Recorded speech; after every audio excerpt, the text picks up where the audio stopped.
So chapter 9 biomolecules we are starting today.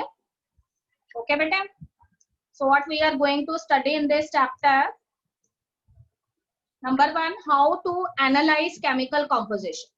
ठीक है बेटे, बायोमोलिक्यूल वर्ड का इटसेल्फ मीनिंग क्या है? देखो, bio means living and molecule means ऐसे मॉलिक्यूल्स जो क्या करते हैं, लिविंग सिस्टम जो है उसको बनाते हैं. ठीक है, those molecules which form the living system they are known as biomolecules. Simply अगर थोड़ा सा और कॉम्प्लिकेटेड वे में लेंगे तो हम कह सकते हैं कि ये सिर्फ लिविंग जो सिस्टम्स हैं, लिविंग ऑर्गेनिजम्स जो है उनकी बॉडी को ही नहीं बनाते, बल्कि उनकी बॉडी के अंदर, ठीक है बेटे, जितनी भी तरह की केमिकल रिएक्शंस हो रही हैं, आपको मालूम है हर एक लिविंग सिस्टम के अंदर क्या हो रही है, certain sort of chemical reactions हो रही हैं, जिनको हम क्या कहते हैं, बायो केमिकल रिएक्शंस कहते हैं. Sometime we called them as metabolic reactions. Okay बेटे, तो कहते हैं कि ये जो है सिर्फ उनका स्ट्रक्चर ही फॉर्म नहीं करते, उनकी बॉडी ही फॉर्म नहीं करते हैं, बल्कि उनके अंदर जितने भी तरह की केमिकल रिएक्शंस हो रही हैं, मेटाबॉलिक रिएक्शंस हो रही हैं, उनके भी इंपॉर्टेंट कॉन्स्टिट्यूएंट्स हैं. They are the components of those biochemical reactions also. ठीक है, how many type of metabolic reactions are there in your body? If we want to classify it broadly, Anji, any Two student? types. Types. What are they? What are these types? Anabolic and catabolic. Yes, very good बेटे. ठीक है, we have divided the biochemical reactions or physiological reactions into two broad categories.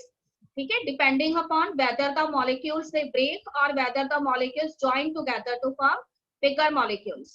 So these may be the anabolic reactions or these may be the catabolic reactions. ठीक है बेटे, catabolic word का itself meaning होता है breakdown और anabolic word का itself meaning होता है joining together. तो कहते हैं कि बायोमोलिक्यूल्स जो हैं वो लिविंग सिस्टम जो है उनके मेन कॉन्स्टिट्यूएंट्स हैं. ठीक है, लिविंग सिस्टम जो है उसके स्ट्रक्चर को तो फॉर्म करते ही हैं, उसके अंदर होने वाली जो केमिकल रिएक्शंस हैं उनको भी वो क्या करते हैं, किसी ना किसी तरीके से उनके अंदर पार्टिसिपेट करते हैं. ओके बेटे, तो इस तरीके से कहते हैं कि हर एक तरह की केमिकल रिएक्शंस जो है वो इसीलिए सक्सेसफुली हो रही हैं लिविंग सिस्टम में बिकॉज ये बायोमोलिक्यूल्स जो है उनका कुछ कॉन्ट्रीब्यूशन है.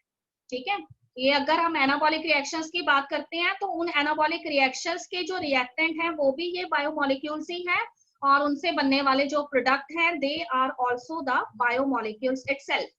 ठीक है बेटे, उसी तरह से अगर कैटाबॉलिक रिएक्शंस की हम बात करते हैं तो कैटाबॉलिक रिएक्शंस में भी जो प्रोडक्ट बनते हैं या जिन प्रोडक्ट्स का ब्रेकडाउन होता है वो सारे जो है वो बायोमोलिक्यूल्स ही हैं. ओके बेटे, तो सी अब देखो सिंपली अगर वो कहते हैं कि हम उसे डिफाइन करते हैं बायोमोलिक्यूल को, तो उस केस में हम क्या कह सकते हैं कि व्हाट इज अ बायोमोलिक्यूल. ठीक है, here I have written organic molecules made by living organisms. ठीक है, ऑर्गेनिक वर्ड मैंने यहाँ पे क्यों यूज किया है, तो कहते हैं कि वैसे तो बायोमोलिक्यूल्स जो है उसमें दोनों तरह के कॉन्स्टिट्यूएंट्स आ जाते हैं, ऑर्गेनिक भी आते हैं, इनऑर्गेनिक भी आते हैं. ओके बेटे, पर कहते हैं कि लिविंग सिस्टम की क्योंकि हम बात कर रहे हैं तो लिविंग सिस्टम जो है उसको बनाने वाले जो बायोमोलिक्यूल्स हैं उसमें कार्बन का जो कंटेंट है वो बहुत ज्यादा है. ठीक है, तो इसलिए अगर वो कहते हैं कि 100 का हम पूरा लेते हैं, ओवरऑल 100 रेशो लेते हैं, तो उसमें से 75% जो है वो सिर्फ और सिर्फ कंट्रीब्यूशन किसका है, कार्बन का है, और बाकी बचे हुए जो 25% है उसके अंदर अदर इनऑर्गेनिक मॉलिक्यूल्स भी आ जाते हैं. ठीक है, you have also learned one chapter in 10th standard in chemistry, carbon and its compound, and you know that carbon is versatile in nature. ठीक है, कार्बन एलिमेंट जो है वो पूरे पीरियोडिक टेबल में एक अनोखा एलिमेंट है क्योंकि उसके अंदर कुछ खास प्रॉपर्टीज हैं. तो उसी तरह से वो कहते हैं कि लिविंग ऑर्गेनिजम्स जो हैं उनके अंदर ऑर्गेनिक और इनऑर्गेनिक दोनों तरह के कॉन्स्टिट्यूएंट्स प्रेजेंट है, पर कार्बन जो है उसका कॉन्ट्रीब्यूशन बहुत ज्यादा है. इसलिए उसने यहाँ पे उसको डिफाइन किया है कि बायोमोलिक्यूल को हम ये भी कह सकते हैं कि वो ऑर्गेनिक मॉलिक्यूल्स हैं जो क्या करते हैं, लिविंग सिस्टम्स जो है उनको बनाते हैं. ठीक है, अब वो कहते हैं कि कार्बन के अलावा उसमें और कौन कौन से दूसरे एलिमेंट्स ज्यादा अमाउंट में प्रेजेंट हैं, तो वो कहते हैं कि कार्बन के अलावा दूसरे एलिमेंट्स जो है उसमें हाइड्रोजन एंड ऑक्सीजन आ जाते हैं. बिकॉज यू नो दैट कि कार्बन जो है वो अपने सबसे ज्यादा बॉन्ड किसके साथ बनाता है, हाइड्रोजन एंड ऑक्सीजन के साथ बनाता है. ठीक है बेटे, कौन सी प्रॉपर्टी प्रेजेंट है कार्बन के अंदर जिसकी वजह से वो बाकी एलिमेंट्स जो हैं उनके साथ वैरायटी ऑफ कंपाउंड्स बनाते हैं। बताइए, there are two properties you have learned in chemistry, catenation and tetravalency. Yes बेटे, वेरी गुड। ठीक है, कैटिनेशन मतलब ज्यादा से ज्यादा जो है वो चेन्स जो है उनको फॉर्म कर सकता है, और चेन्स जो है वो अपने जैसे और कार्बन एटम्स के साथ भी फॉर्म कर सकता है, इसके अलावा जो है वो हाइड्रोजन एंड ऑक्सीजन के साथ भी फॉर्म करते हैं, तो सेल्फ कंबाइनिंग एबिलिटी है उसके अंदर। ठीक है, सेकंड हम कह सकते हैं कि उसकी वैलेंसी कैसी है, टेट्रावैलेंसी है। ठीक है, टेट्रावैलेंसी होने की वजह से वो कहता है कि वो ज्यादा से ज्यादा जो है जिन एलिमेंट्स के साथ बॉन्डिंग करता है उनके साथ जो है वो शेयरिंग करने की कोशिश करता है। ठीक है, तो इस तरीके से जो है ये दोनों प्रॉपर्टीज जो है कैटिनेशन की और टेट्रावैलेंसी की, वो कार्बन को खास बनाती है। इसीलिए कहता है कि लिविंग सिस्टम जो है उसमें सबसे ज्यादा पाया जाने वाला एलिमेंट कौन सा है, कार्बन है। और कार्बन जो है इसके अलावा उसने लिविंग सिस्टम्स को बनाने वाले और जो इंपॉर्टेंट मैक्रोमोलिक्यूल्स हैं उनको कार्बन ने कैसे बनाया है, जब उसने बॉन्डिंग की है किसके साथ, हाइड्रोजन के साथ, और किसके साथ, ऑक्सीजन के साथ।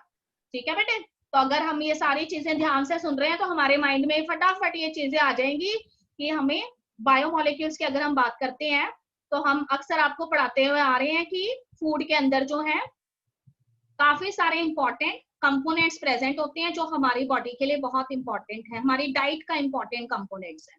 ठीक है, you have also learned one term in your lower classes, nutrients. ठीक है, तो न्यूट्रिएंट्स जो है वो कहते हैं कि ऐसे सारे जो है कंपोनेंट्स हैं फूड के जो आपकी बॉडी के अंदर जाते हैं तो आपको क्या प्रोवाइड करते हैं, नरिशमेंट प्रोवाइड करते हैं। ठीक है, तो उस तरीके से कहता है कि अगर हम बायोमोलिक्यूल्स के एग्जांपल देना चाहें तो there are 4 broad categories of these biomolecules. These may be carbohydrates, these may be, yes beta Sanjana, any problem? Carbohydrates, okay beta, then we have proteins, and proteins के बाद हमारे पास क्या आ जाते हैं, लिपिड्स आ जाते हैं। हम लिपिड्स के लिए फैट्स वर्ड भी यूज करते हैं अपनी कॉमन वे में। ठीक है, इसके अलावा हमारे पास जो है न्यूक्लिक एसिड्स है। ओके बेटे, तो हमने बायोमोलिक्यूल्स जो है उसको 4 ब्रॉड कैटेगरीज के अंदर डिवाइड किया है, और कहते हैं कि बायोमोलिक्यूल्स जो है उसकी 4 कैटेगरीज में सबसे पहले कार्बोहाइड्रेट्स आ जाते हैं जिन्हें हम सिंपली शुगर्स कहते हैं, और उसके बाद जो है हमारे पास प्रोटीन्स आ जाते हैं जो हमें ग्रोथ के अंदर हेल्प करते हैं, एंड प्रोटीन्स के बाद हमारे पास फैट्स या लिपिड्स आ जाते हैं जो हमें बहुत जल्दी रैपिड एनर्जी देते हैं, इंस्टेंट एनर्जी देते हैं। ओके बेटे, और लास्ट में हमारे पास क्या आ जाते हैं, न्यूक्लिक एसिड्स आ जाते हैं जो आपकी बॉडी के अंदर जो है बहुत ही इंपॉर्टेंट रोल प्ले करते हैं। बताइए कौन सा रोल प्ले करते होंगे न्यूक्लिक एसिड आपकी बॉडी के अंदर? यस बेटा, न्यूक्लिक एसिड के एग्जांपल कौन से होंगे फिर? DNA, RNA. Yes, DNA and RNA are the example. That's mean कि वो आपकी बॉडी के अंदर क्या करते हैं, हेरिडिटी फंक्शंस कंट्रोल करते हैं। ठीक है, और आपको मालूम है कि हेरिडिटी फंक्शंस जो हैं वो कैसे कंट्रोल करते हैं, बिकॉज उनमें क्या प्रेजेंट है, जीन्स प्रेजेंट हैं, और ये जीन्स जो है वो क्या करते हैं, एक करेक्टर जो है उसको कंट्रोल करते हैं। And you have learned in 10th class. ठीक है, I have told you one theory at that time that was given by the scientist Archibald, and it is known as one gene, one enzyme, one polypeptide hypothesis. Okay बेटे, तो ये हमने सुना हुआ है कि हमेशा एक जीन जो है वो क्या बनाता है, एक प्रोटीन बनाता है, और एक प्रोटीन जो है वो एक एंजाइम की तरह फंक्शन करता है, और एक एंजाइम जो है वो एक केमिकल रिएक्शन को कैटलाइज करता है, और एक केमिकल रिएक्शन को बाद एक करेक्टर जो है वो बॉडी के अंदर अपीयर होता है। ठीक है, ऐसा ही है। आप देखिए उसके बाद वो कहता है कि बायोमोलिक्यूल्स जो है उसको हम जो है अकॉर्डिंग टू देयर वेट, ठीक है, उनका वेट कितना है, उनका मॉलिक्यूलर वेट कितना है, उसके बेसिस पे हमने बायोमोलिक्यूल्स को 2 कैटेगरीज के अंदर रखा है। ठीक है, some of the biomolecules they are known as the micromolecules और micro elements you can say, and दूसरे वाले जो है उसको हमने क्या बोला है, मैक्रोमोलिक्यूल्स बोला है। ओके बेटे, तो bio micromolecules and bio macromolecules, देखो नेम से ही पता लग रहा है, माइक्रो मीन्स ऐसे मॉलिक्यूल्स जिनका साइज क्या है, बहुत कम है। ठीक है, कितना रहेगा लगभग साइज, तो यहाँ पे देखिए हमने लिखा है कि उनका मॉलिक्यूलर वेट जो है वो काफी लो है, और उनका मॉलिक्यूलर वेट जो है वो 18 से लेकर 800 डाल्टन्स के बीच में हो सकता है। ठीक है बेटे, मॉलिक्यूलर वेट जो है उसके लिए एक यूनिट हम यूज करते हैं, तो जो लिविंग कंपोनेंट्स है उसके अंदर, and that unit is given by the scientist Dalton. अगर कहता है कि मॉलिक्यूलर वेट काफी कम है और उनका साइज काफी छोटा है, कितना मॉलिक्यूलर वेट है, 18 से 800 डाल्टन्स तक मॉलिक्यूलर वेट अगर वो रखते हैं, तो फिर हम उन्हें क्या कहते हैं, बायो माइक्रो मॉलिक्यूल्स कहते हैं। ओके बेटे, देखो I have written one another line, found in the acid soluble pool. ठीक है, इसके बारे में मैं अभी आपको थोड़े टाइम में बताऊंगी कि ये एसिड सॉल्युबल पूल जो है उसका क्या मतलब है, कैसे हमने ऑब्टेन किया, कैसे हमें पता लगा कि ये एसिड सॉल्युबल पूल में प्रेजेंट होते हैं। ठीक है, थोड़े टाइम में हम इसका एनालिसिस करेंगे, chemical analysis, and we have find out. Alright बेटे, मैक्रोमोलिक्यूल्स के बारे में देखिए। मैक्रोमोलिक्यूल्स नेम से ही पता लग रहा है कैसा साइज होगा उनका, लार्ज साइज होगा, और मॉलिक्यूलर वेट भी काफी हाई होगा। कितना होगा मॉलिक्यूलर वेट, तो कहता है कि मॉलिक्यूलर वेट जो है वो 10,000 डाल्टन से भी ज्यादा है। ठीक है, मतलब ह्यूज है ये, अपने साइज के अंदर बहुत बड़े हैं और बहुत ज्यादा मॉलिक्यूलर वेट रखते हैं, और 10,000 डाल्टन से भी अब मॉलिक्यूलर वेट रखते हैं। और हमेशा जब हम इनका केमिकल एनालिसिस करते हैं, जब हम इनका सेपरेशन करते हैं, फिल्ट्रेशन करते हैं, तो ये हमें किस में मिलते हैं, एसिड इनसॉल्युबल पूल में मिलते हैं। ठीक है, तो अगर आपसे क्वेश्चन आपसे पूछा जाता है कि list 2 characteristic properties of bio micro and macro molecules, then you must remember they have small size, they have large size, they have low molecular weight between 18 to 800 daltons. Okay bete, and here they have the high molecular weight, and कितना molecular weight है, 10,000 dalton से भी above है। ये हमें acid soluble pool में मिलेंगे और ये हमें acid insoluble pool के अंदर मिलेंगे। ओके बेटे, अब देखो माइक्रो मॉलिक्यूल्स के यहाँ पे एग्जांपल लिख के आपको बताए गए हैं। ठीक है, कुछ मिनरल्स आ सकते हैं इसके अंदर, कुछ गैसियस कंपोनेंट्स आ सकते हैं, वाटर को भी उसने इसी में कंसीडर किया है। फिर कहता है कि स्मॉल साइज के शुगर्स आ सकते हैं। ठीक है, अमाइनो एसिड्स आ सकते हैं, देन न्यूक्लियोटाइड्स आ सकते हैं। ठीक है बेटे, न्यूक्लिक एसिड नहीं मैंने वर्ड यूज किया, मैंने वर्ड यूज किया है न्यूक्लियोटाइड, क्योंकि आपको मालूम है कि मैक्रो मॉलिक्यूल्स जो है उनके लिए हम एक और टर्म भी यूज कर सकते हैं, यहाँ पर हम उन्हें पॉलीमर भी कह सकते हैं। ठीक है, तो पॉलीमर वर्ड भी हमने केमिस्ट्री के अंदर सुना हुआ है। पॉलीमर क्या होता है, जब बहुत सारे मॉलिक्यूल्स जो है वो चेन लाइक फैशन में जुड़ते हैं और उनके बीच में बॉन्ड एस्टेब्लिश हो जाते हैं। ठीक है, तो एक बड़ा मॉलिक्यूल फॉर्म हो जाता है जिसको हम पॉलीमर कहते हैं। ठीक है बेटे, जिन स्मॉलेस्ट यूनिट्स के जुड़ने की वजह से वो मॉलिक्यूल बना है जिसे हम पॉलीमर कह रहे हैं, उनको हम क्या कहते हैं, मोनोमर्स कहते हैं। तो आपको मालूम है हर एक जो मैक्रो मॉलिक्यूल है उसके अपने अपने क्या है, मोनोमर्स हैं। फॉर एग्जाम्पल जैसे हमारे पास कार्बोहाइड्रेट्स हैं, तो हम कहते हैं कि कार्बोहाइड्रेट्स जो है उनको बनाने वाली सबसे छोटे यूनिट्स क्या होती हैं, शुगर्स होती हैं। ओके बेटे, एंड सिंपलेस्ट शुगर का नेम भी हमें मालूम है, सिंपलेस्ट शुगर हमारा कौन सा है, ग्लूकोज है। ऑलराइट, उसी तरीके से हम कहते हैं कि लिपिड जो है वो एक मैक्रो मॉलिक्यूल है, पर लिपिड्स जो है उनको बनाने वाली छोटी यूनिट्स जो हैं जिन्हें हम मोनोमर्स कहते हैं, वो यहाँ पे फैटी एसिड्स और ग्लिसरॉल होती है। ओके, अगर हम प्रोटीन्स की बात करते हैं तो कहते हैं कि प्रोटीन्स जो है अगर मैक्रो मॉलिक्यूल है, इसका मतलब उनके मोनोमर्स यहाँ पे क्या है, अमाइनो एसिड्स हैं। ये सारी चीजें हमने कहाँ पे स्टडी की थी, जब हमने फर्स्ट चैप्टर लाइफ प्रोसेस पढ़ा था, तो उसके अंदर हमने आपको बताया था कि इन सबके डाइजेशन के बाद ये अपने सिंपलेस्ट फॉर्म्स में आ जाते हैं, और जो इनके सिंपलेस्ट फॉर्म्स हैं वही एक्चुअली इनके मोनोमर्स हैं।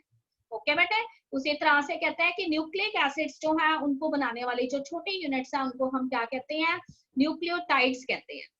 तो इस तरीके से जिनके मॉलिक्यूलर वेट बहुत कम है, जिनका साइज बहुत छोटा है, वो ही एक्चुअली जो है बड़े मैक्रोमोलिक्यूल्स जो है उनकी मोनोमेरिक यूनिट्स है।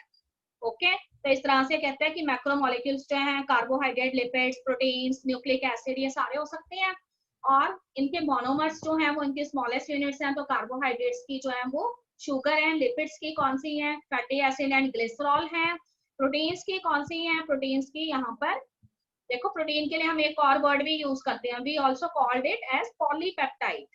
ठीक है, तो प्रोटीन की सबसे छोटी यूनिट्स जो है वो अमाइनो एसिड्स हैं। ठीक है बेटे, न्यूक्लिक एसिड्स हैं, तो न्यूक्लिक एसिड्स जो हैं वो बिगर मॉलिक्यूल्स हैं, बायोमैक्रो मॉलिक्यूल्स हैं, और उनकी स्मॉलेस्ट यूनिट्स जो हैं वो न्यूक्लियोटाइड है। ठीक है, यहाँ तक सभी बच्चों को क्लियर है बेटे, यहाँ तक सभी स्टूडेंट्स को?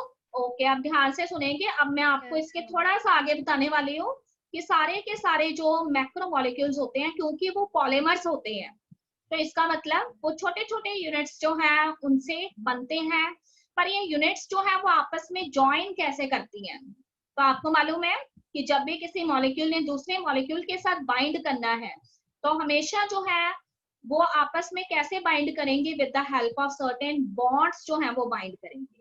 ठीक है बेटे, ध्यान से सुनेंगे मेरी बात। अगर मैं बात कर रही हूँ कार्बोहाइड्रेट्स की, if I am talking about carbohydrates, the type of bonds which are present between the smallest unit of carbohydrates is glycosidic bond. ठीक है बेटे, ध्यान से सुनेंगे। ग्लाइकोसिडिक बॉन्ड किस में प्रेजेंट होते हैं? कार्बोहाइड्रेट्स में प्रेजेंट होते हैं। अगर मैं बात कर रही हूँ लिपिड्स की, ठीक है, तो लिपिड्स जो है उनके अंदर जो है स्पेशल टाइप के बॉन्ड्स प्रेजेंट होंगे यहाँ पे फैटी एसिड्स एंड ग्लिसरॉल्स के बीच में। पर यहाँ पे क्योंकि हम लिपिड्स के बॉन्ड नहीं स्टडी करेंगे, हम सिर्फ कार्बोहाइड्रेट के स्टडी करेंगे, तो इसको हम ज्यादा फोकस नहीं करेंगे। ओके बेटे, अगर हम प्रोटीन्स की बात कर रहे हैं तो कहते हैं कि प्रोटीन्स जो हैं उनको किससे बनने हैं? उन्होंने अमाइनो एसिड से बनना है, और इसलिए प्रोटीन्स जो है उसमें खूब सारी अमाइनो एसिड्स जो है वो चेन लाइक फैशन में अटैच होंगी ना, तो उसके बीच में कौन से बॉन्ड प्रेजेंट होंगे? पेप्टाइड बॉन्ड प्रेजेंट होंगे। इसीलिए हम प्रोटीन को पॉलीपेप्टाइड भी कहते हैं।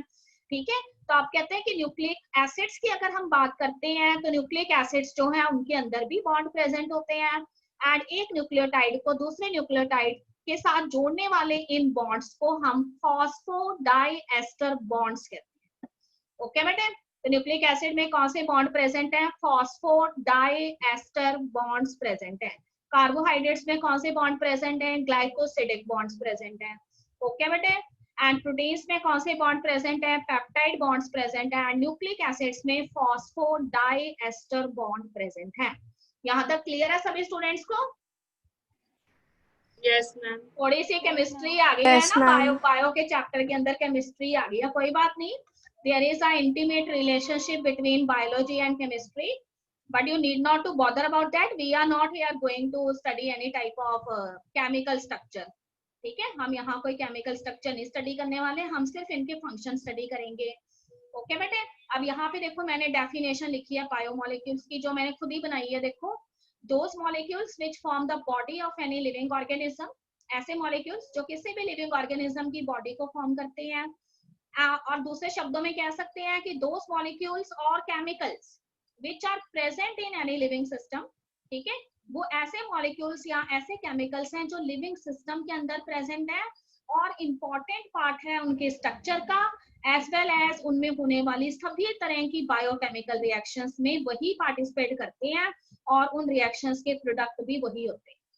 ठीक है, यानी ओवरऑल एक लाइन में अगर हम कहना चाहें तो हम कह सकते हैं कि बायोमोलिक्यूल्स जो है वो किसी भी लिविंग सिस्टम के क्या है? कर्ता धर्ता है। ठीक है, ये वर्ड हमने हिंदी में सुना हुआ है कि होली सोली जो है पूरा लिविंग सिस्टम जो है वो सिर्फ और सिर्फ किससे रिलेशन रखता है? बायोमोलिक्यूल से रिलेशन रखता है। वही उसको बनाते हैं, वही उसमें फंक्शन करते हैं, वही उसकी केमिकल रिएक्शन के रिएक्टेंट भी होते हैं, और वही उन केमिकल रिएक्शंस में बनने वाले प्रोडक्ट भी होते हैं। ओके बेटे, तो देखो यहाँ पर कहता है कि बायोमोलिक्यूल्स को हम according to their chemical nature, ठीक है, टू फॉर्म्स में देख सकते हैं। एक होती है उनकी ऑर्गेनिक फॉर्म और एक होती है उनकी इनऑर्गेनिक फॉर्म। ठीक है बेटे, पहले ही बता चुकी हूँ मैं आपको, क्योंकि लिविंग सिस्टम की हम बात कर रहे हैं, तो लिविंग सिस्टम जो है उसके अंदर कार्बन जो है उसका कंटेंट हमेशा ज्यादा रहेगा, और इनऑर्गेनिक एलिमेंट्स जो है वो भी प्रेजेंट है, पर 100 में से कितने परसेंट इनऑर्गेनिक एलिमेंट्स प्रेजेंट है? Only 25% inorganic elements. ओके बेटे, अब देखो यहाँ पे आपको एक फ्लो चार्ट नजर आ रहा है, उसके अंदर मैंने आपको ये बताया हुआ है कि कितने तरह के हमारे पास जो है बायोमोलिक्यूल्स है, क्या क्या फंक्शन आपकी बॉडी के अंदर वो परफॉर्म करते होंगे। ठीक है बेटे, देखो फर्स्ट चेन के अंदर मैंने सिर्फ कार्बोहाइड्रेट आपको दिखाए हुए हैं, देन मैंने लिपिड्स दिखाए हैं, फिर प्रोटीन्स, एंड देन फिर मैंने न्यूक्लिक एसिड्स दिखाए हुए हैं। ठीक है, साइड बाय साइड उनके फंक्शन भी यहाँ पर बताए गए हैं। तो देखो कहता है कि बायोकेमिस्ट्री क्या है? What is biochemistry? Biochemistry is the branch of biology which deals with the structure and function of these biomolecules in your body. Okay, तो केमिस्ट्री की बायोकेमिस्ट्री जो है वो ऐसी ब्रांच है जिसके अंदर हम इन केमिकल कॉन्स्टिट्यूएंट्स के स्ट्रक्चर एंड फंक्शंस जो है उनको स्टडी करते हैं। और आपको मालूम है कितनी कैटेगरीज हैं? 4 कैटेगरीज हैं। सबसे पहली कैटेगरी किसकी है? कार्बोहाइड्रेट्स की। ओके बेटा, तो बॉडी जो है उसके अंदर कार्बोहाइड्रेट्स जो है वो कितनी कैलोरीज एनर्जी देते हैं आपकी बॉडी को? 76 किलो कैलोरीज एनर्जी देते हैं। ठीक है। तो अगर वो कहता है कि आप अपनी नॉर्मल लाइफ जो है उसमें जो फूड लेते हैं उसमें से आप चपाती को और राइस को हटा के देखें तो आपकी डाइट पे कितना असर पड़ेगा। ठीक है, थोड़े दिन जो है हम सिर्फ जो है दूध पीते जा रहे हैं या कुछ और लिक्विड चीज ले रहे हैं और हम चपाती भी नहीं खा रहे और राइस भी नहीं ले रहे, तो हमारी बॉडी जो है उसमें एकदम से वीकनेस जो है महसूस होने लगती है। ठीक है, तो इस तरह से कार्बोहाइड्रेट्स जो है वो आपकी बॉडी के अंदर जितनी एवरेज एनर्जी रिक्वायर्ड है वो सिर्फ और सिर्फ कार्बोहाइड्रेट से आती है। अब कहते हैं कि उनकी आगे टू कैटेगरीज हैं, दे मे बी शुगर्स और दे मे बी स्टार्च। ठीक है बेटे, शुगर देखो, शुगर जो है वो कार्बोहाइड्रेट्स की वो फॉर्म्स हैं जो हमें फटाफट एनर्जी देती हैं, बहुत जल्दी एनर्जी देती है। हमने खूब सारी मिठाई खा ली, ठीक है, तो ऑब्वियसली हमारा वेट जो है वो इंक्रीज हो जाएगा, बढ़ जाएगा। ठीक है, स्टार्च क्या है, कहते हैं कि स्टार्च भी कार्बोहाइड्रेट्स की ही फॉर्म है, एनर्जी देते हैं हमारी बॉडी को पर स्लोली स्लोली एनर्जी देते हैं, धीरे धीरे एनर्जी जो है उसमें से रिलीज होती है। ठीक है, हम हर रोज एक एक बनाना खा रहे हैं, कोई बात नहीं, बेटर है डाइट के लिए। ठीक है, पर हम काफी सारी मिठाई खाते जा रहे हैं, हमने 3-4 लड्डू आज खा लिए, 3-4 लड्डू कल भी खा लिए, तो वेट बहुत जल्दी बढ़ेगा क्योंकि इतनी एनर्जी हमारी बॉडी को चाहिए नहीं थी पर एक्स्ट्रा आ गई है। तो आपको मालूम है कि एक्स्ट्रा एनर्जी कहाँ पे स्टोर हो जानी है। ठीक है, एडिपोसाइट्स जो सेल्स हैं वो स्टोर कर लेंगे, तो बहुत जल्दी जो है आपकी थाइस पे वेट बढ़ जाना है, आपके यहाँ पे चिन मोटी हो जानी है मेरी तरह। ठीक है, तो इस तरीके से ये सारा जो है एक्स्ट्रा खाने से हो जाता है कई बार। उसके बाद देखो बेटे, फिर कहते हैं कि अगर कार्बोहाइड्रेट जो है उसकी सिंपलेस्ट फॉर्म्स की हम बात करें, ठीक है, प्लांट्स के अंदर आपको मालूम है कार्बोहाइड्रेट जो है उसका एक कॉमन एग्जांपल जो है वो सेलुलोज है। ठीक है, कहाँ प्रेजेंट है वो भी हमें मालूम है, देखो सेलुलोज कहाँ प्रेजेंट है। यस बेटे, प्लांट के अंदर सेलुलोज कहाँ प्रेजेंट है। अभी अभी हमने सेल वाला चैप्टर पढ़ा है, ठीक है, हमने ये पढ़ा था। हाँ जी, यस वेरी गुड बेटे। ठीक है, प्लांट की जो सेल वॉल होती है वो किससे बनी होती है, सेलुलोज से बनी होती है, पर उसकी जगह पे अगर हम फंजाई की बात करते हैं तो फंजाई के अंदर सेलुलोज की जगह पे क्या प्रेजेंट है, काइटन प्रेजेंट है, वो भी एक कॉम्प्लेक्स फॉर्म ही है सेलुलोज की। ठीक है बेटे, तो उसी तरीके से कहता है कि कार्बोहाइड्रेट की सबसे सिंपलेस्ट फॉर्म्स जो है वो ग्लूकोज होती है। इसके अलावा अदर एग्जांपल्स के अंदर आप सेलुलोज का एग्जांपल दे सकते हैं, आप फ्रक्टोज का एग्जांपल दे सकते हैं, आप सुक्रोज का एग्जांपल दे सकते हैं, आप लैक्टोज का एग्जांपल दे सकते हैं, तो ये सारे क्या हैं, कार्बोहाइड्रेट्स। ठीक है बेटे, अब देखिए लिपिड्स की अगर हम बात करते हैं तो कहते हैं कि लिपिड्स जो है वो आपकी बॉडी जो है उसको बहुत ज्यादा एनर्जी देते हैं। ठीक है, हम हर रोज जो है क्या कर रहे हैं, 1 चम्मच घी या 1 चम्मच बटर जो है उसको डाल डाल के पराठे के ऊपर खाते जा रही हैं। ठीक है, हर टाइम खा रहे हैं, लगातार खा रहे हैं, तो ऑब्वियसली हमारी बॉडी जो है उसको एक्स्ट्रा एनर्जी मिलती जा रही है और वो एनर्जी बॉडी में इतनी ज्यादा मस्कुलर एक्टिविटीज में यूज नहीं हो रही तो स्टोर होती जा रही है और हम क्या हो जाएंगे, बहुत जल्दी मोटे हो जाएंगे। ठीक है बेटे, अब कहता है कि उनको बनाने वाली जो टाइप्स है, लिपिड्स के जो टाइप्स हैं वो या तो फैट्स हो सकते हैं या फिर ऑयल्स हो सकते हैं। तो फैट्स एंड ऑयल्स को हम आसानी से डिफरेंशिएट कर सकते हैं ना।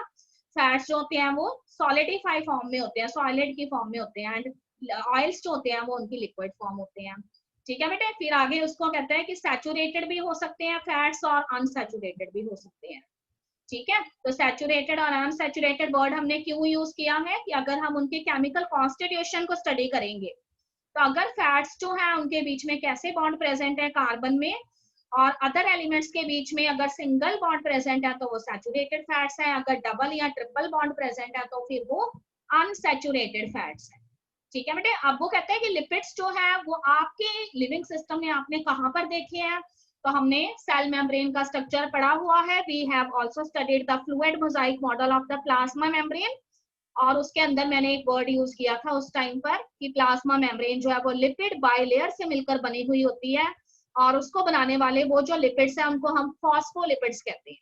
ठीक है, तो सारे बच्चों को याद आ जाएगा कि फॉस्फोलिपिड्स जो प्लाज्मा मेम्ब्रेन को बनाते हैं सेल की, वो एक्चुअली किसका टाइप है, लिपिड्स का टाइप है। ओके बेटे, अब देखो प्रोटीन्स की अगर हम बात करते हैं तो कहते हैं कि प्रोटीन्स जो है वो आपकी बॉडी के अंदर नए नए सेल्स जो है उनको बनाने का काम करते हैं। ठीक है, तो whenever you are met with some injury तो आपको प्रोटीनेशियस डाइट जो है वो दी जाती है, या फिर बच्चा जो है अगर अपने ग्रोथ पीरियड में है तो उसको डॉक्टर सजेस्ट करता है कि इसको प्रोटीन रिच डाइट देनी है। ठीक है, इसको हमने क्या देने हैं, इसको स्प्राउटेड फॉर्म के अंदर हमने पल्सेस देनी है, हमने सोयाबीन देने हैं, तो ये सारे जो है वो बॉडी के अंदर क्या करेंगे, नए नए सेल्स, नए नए टिश्यूज को बनाएंगे। और कहते हैं कि प्रोटीन्स जो है वो खुद किससे बने हुए हैं, तो वो स्मॉलेस्ट यूनिट से बने हैं जिनका नेम है अमाइनो एसिड्स। और कैसे इन अमाइनो एसिड्स ने प्रोटीन्स को बनाया, तो ये सारी amino acid chain like fashion में अटैच है और उनके बीच में कौन से बॉन्ड प्रेजेंट है, पेप्टाइड बॉन्ड प्रेजेंट है। ठीक है बेटे, चैप्टर में आगे मैं आपको ये भी बताऊंगी कि ये पेप्टाइड बॉन्ड कैसे बनते हैं, ये हमने स्टडी करना है। उसके बाद कहते हैं कि अगर हम न्यूक्लिक एसिड्स की बात कर रहे हैं तो न्यूक्लिक एसिड का कनेक्शन जो है यहाँ पे किससे है, बॉडी के अंदर जो जेनेटिक कोड्स है, जीन्स जो एक्टिविटी शो कर रहे हैं उसका डायरेक्ट कनेक्शन किससे है, न्यूक्लिक एसिड से है। बिकॉज ये न्यूक्लिक एसिड्स जो है वही क्या है, जीन्स के कैरियर्स है। ओके बेटा, उसके बाद वो कहता है कि वो कितने तरह के हैं, तो न्यूक्लिक एसिड 2 तरह के हैं। ठीक है, दे में भी डीएनए और दे में भी आरएनए। वो भी मैं आपको बता चुकी हूँ कि हम उसको डीएनए या फिर आरएनए क्यों कहते हैं। हम डीएनए जो है उसको ऐसे न्यूक्लिक एसिड के अंदर कंसीडर करते हैं जिसके अंदर शुगर कौन सा है, डीऑक्सीराइबोस शुगर है। और दूसरी तरफ कहते हैं कि अगर हम आरएनए की बात करते हैं तो आरएनए जो है वो ऐसे न्यूक्लिक एसिड है जिसमें शुगर जो है वो राइबोस शुगर है। ठीक है बेटे, फिर से सुनेंगे, आरएनए के अंदर कौन सी शुगर है, राइबोस शुगर है। एंड डीएनए के अंदर कौन सी शुगर है, डीऑक्सीराइबोस शुगर है। ठीक है बेटे, आपको कहता है कि न्यूक्लिक एसिड्स जो है उनके कंपोनेंट्स को हम क्या कहते हैं, न्यूक्लियोटाइड कहते हैं। ठीक है, ये भी मैं आपको बता चुकी हूँ। और जब खूब सारे न्यूक्लियोटाइड्स जो हैं वो कौन से बॉन्ड्स की हेल्प से अटैच होते हैं, फॉस्फोडाइस्टर बॉन्ड्स की हेल्प से अटैच होते हैं, तो फिर वो क्या बनाते हैं, न्यूक्लिक एसिड्स बनाते हैं। ठीक है, ये सब बच्चों को मालूम है। अब देखो, सिर्फ मैं एक ही न्यूक्लियोटाइड की बात कर रही हूँ। ये तो मुझे पता लग गया कि खूब सारे न्यूक्लियोटाइड्स मिलके क्या बनाएंगे, न्यूक्लिक एसिड बनाएंगे। ठीक है बेटे, पर एक न्यूक्लियोटाइड जो इतनी सारी न्यूक्लिक एसिड्स को काफी सारे न्यूक्लियोटाइड मिलके बनाते हैं, उसमें एक न्यूक्लियोटाइड का स्ट्रक्चर कैसा है, तो उसमें वो कहता है कि वो 3 चीजों से मिलकर बना हुआ। ठीक है बेटे, एक उसमें क्या है, शुगर मॉलिक्यूल है। सभी बच्चों को मालूम है कि ये शुगर जो है वो कितने कार्बन वाली शुगर है, 5 कार्बन वाली शुगर है। ठीक है, इसलिए हम इसको क्या कहते हैं, पेंटोस शुगर भी कहते हैं। और दूसरी तरफ वो कहते हैं कि इसमें बेसिस प्रेजेंट है। कौन से बेसिस हैं ये, नाइट्रोजीनियस बेसिस। ठीक है, तो नाइट्रोजीनियस बेसिस के बारे में भी मैं आपको बता चुकी हूँ। अब तीसरी चीज यहाँ पे जो नहीं लिखी गई है वो है फॉस्फेट ग्रुप। तो हमेशा याद रखिए कि एक न्यूक्लियोटाइड को 3 चीजें बनाती हैं, number 1 phosphate group, number 2 nitrogenous basis and number 3 pentose sugar. और अगर हम पेंटोस शुगर की बात कर रहे हैं और हमारा न्यूक्लिक एसिड डीएनए है तो ये पेंटोस शुगर डीऑक्सीराइबोस है। अगर हम बात कर रहे हैं आरएनए की तो हमारा पेंटोस शुगर यहाँ पे राइबोस शुगर है। ओके बेटे, यहाँ तक क्लियर है सभी बच्चों को? हाँ जी, यस मैम। कोई बात नहीं, घबराना नहीं है। मैं इन चीजों को बार बार रिपीट करती रहूंगी और जब तक आपके माइंड में ये फिट नहीं हो जाती तब तक मैं लगी रहूंगी। Okay, don't worry. अब देखो यहाँ पे बायोमोलिक्यूल्स जो है उसमें उसने आपको दिखाया हुआ है कि जो भी हम फूड लेते हैं फ्रॉम अवर एक्सटर्नल एनवायरनमेंट, ठीक है, whatever kind of food it may be cereals, it may be vegetables, it may be fruits, it may be roughage, whatever, वो सारी की सारी चीजें जो है वो किससे बनी हुई है, बायोमोलिक्यूल से बनी है। और इसी तरह से फूड की हेल्प से ही वो हमारी बॉडी के अंदर गई है और हमारी बॉडी में भी उन बायोमोलिक्यूल्स ने क्या काम किया है, हमारी बॉडी के स्ट्रक्चर को बनाने का काम किया है। ठीक है बेटे, any molecule that is created by a living organism. आप कह सकते हैं कि बायोमोलिक्यूल कोई भी ऐसे मॉलिक्यूल्स हैं जो लिविंग ऑर्गेनिजम्स के द्वारा क्रिएट किए गए हैं, या इसको हम रिवर्स कर दें तो हम ये भी कह सकते हैं कि ऐसे मॉलिक्यूल्स जिन्होंने लिविंग ऑर्गेनिजम्स को बनाया है वो भी तो बायोमोलिक्यूल्स।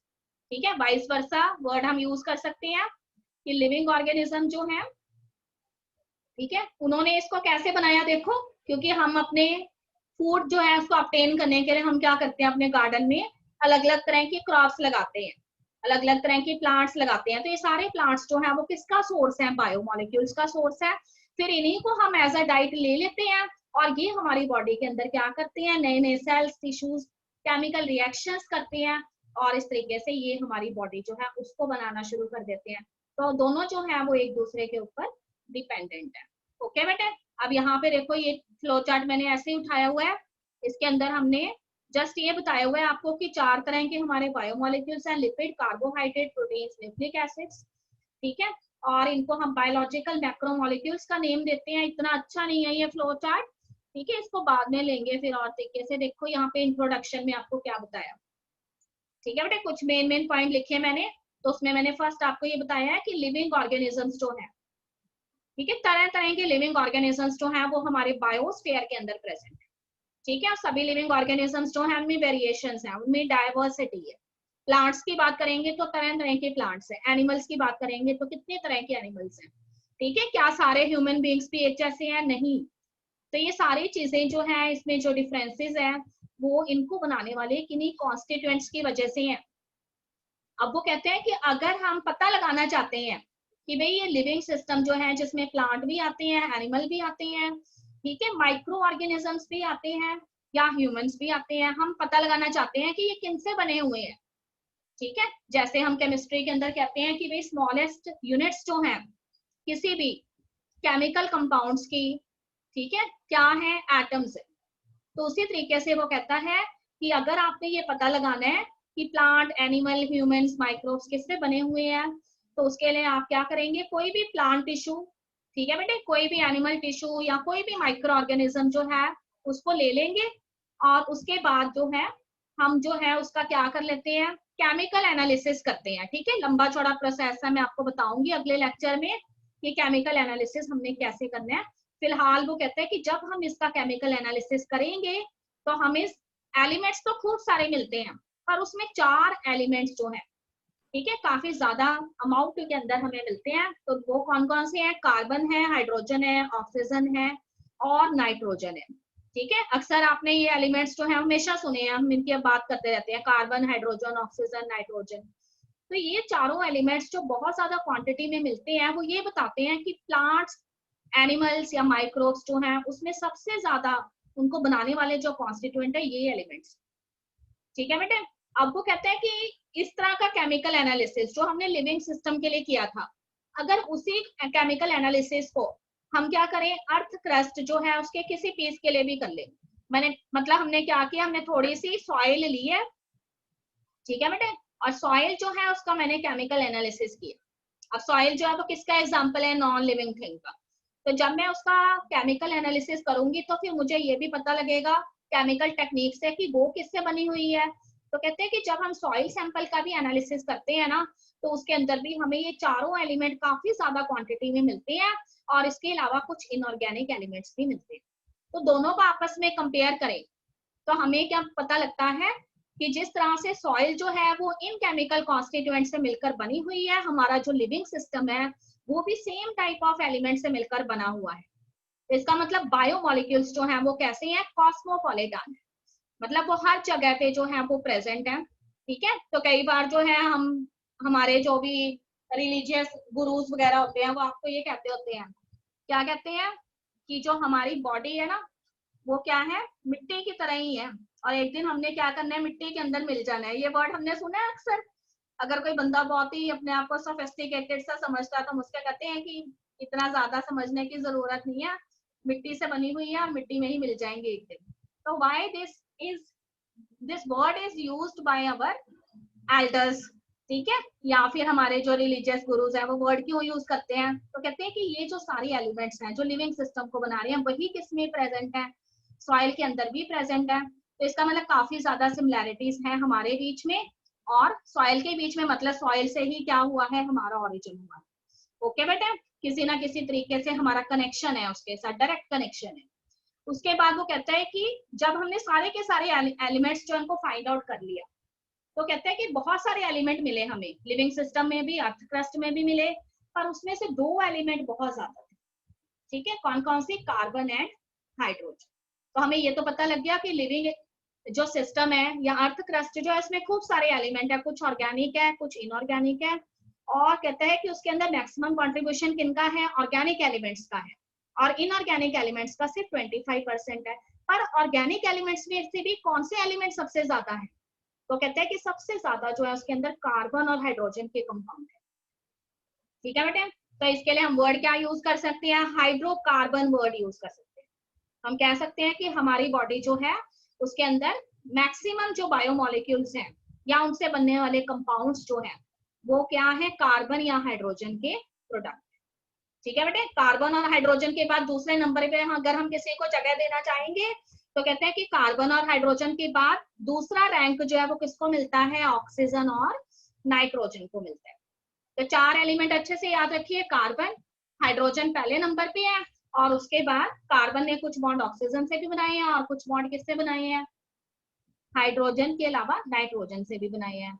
ओके बेटे, अब देखो अगर मैं कार्बोहाइड्रेट वर्ड यूज करती हूँ तो इसका मतलब कार्बोहाइड्रेट में 3 चीजें हैं, कार्बन भी है, हाइड्रोजन भी है, ऑक्सीजन भी है। ठीक है, अगर मैं प्रोटीन्स की बात करती हूँ तो मैं कह सकती हूँ कि कार्बन, हाइड्रोजन, ऑक्सीजन के अलावा उसमें नाइट्रोजन भी प्रेजेंट है। ठीक है, क्योंकि अमाइनो एसिड किसके कंपाउंड है, नाइट्रोजन के। अगर मैं फैट्स की बात करती हूँ तो मैं कार्बोक्सिलिक एसिड्स की बात कर रही हूँ क्योंकि वो फैटी एसिड्स हैं, और स्टीरॉल्स की बात कर रही हूँ तो वो अल्कोहल्स हैं। इसका मतलब कार्बन, ऑक्सीजन और हाइड्रोजन तीनों चीजें हैं उसमें। और अगर मैं न्यूक्लिक एसिड्स की बात कर रही हूँ तो इसका मतलब मैं फॉस्फेट की भी बात कर रही हूँ, मैं नाइट्रोजन की भी बात कर रही हूँ,